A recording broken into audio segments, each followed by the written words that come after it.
many, many, many pastors, perhaps even most, will not touch this one. So if you would please make a statement. Don't we have murder in the land? This is an absolute point at which I entirely endorse your spirit and passion, because it's mine. And I believe that from the moment of conception we have a human being.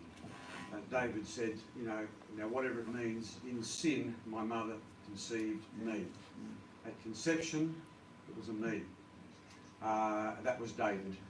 If you had aborted David's mum at 7 days, that was David that would not have been born. You know, unfortunately I come from Queensland, which the Parliament up there fairly recently, following trends from many governments around the world, New Zealand, America, and so on, various states I should say in America, is now agreeing to abort full-term babies. You cannot tell me this is not murder. I have preached this passionately from the pulpit long before I met the buzzards.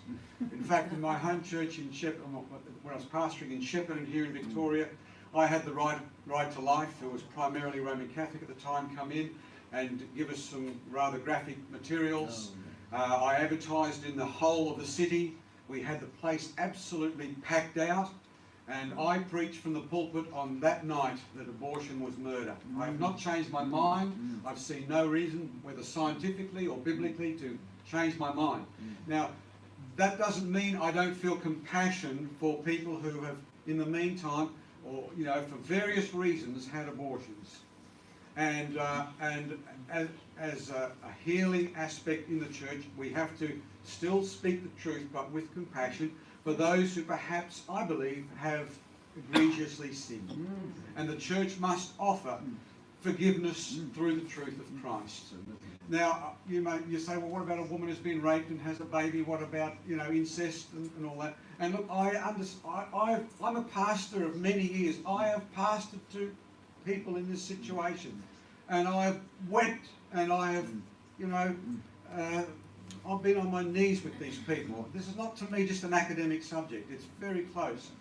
But I still cannot, to me, it's the truth of the scriptures we must be guided by. And now Anthony, and I'm sure I'm taking his thunder here, but he made the point yesterday, which I hadn't realised, that the brephos, you know, means both in utero and out, and an infant or a baby out that's been born postpartum.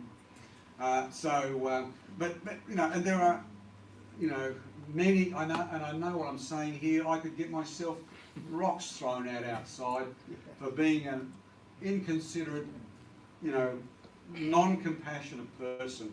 But it's about time, isn't it? Somebody spoke up for the innocent.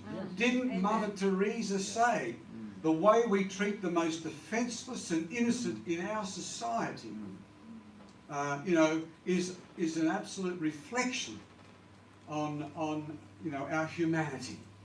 And I'm all for speaking for the people who have found themselves in unfortunate circumstances, but please, let's let the innocent speak as well. And let's speak for them. So, I know even Christians with different consciences, different perspectives may feel differently. That's how I see it. That's my conscience before God, and I will speak my conscience before God. And there I stand, so help me God.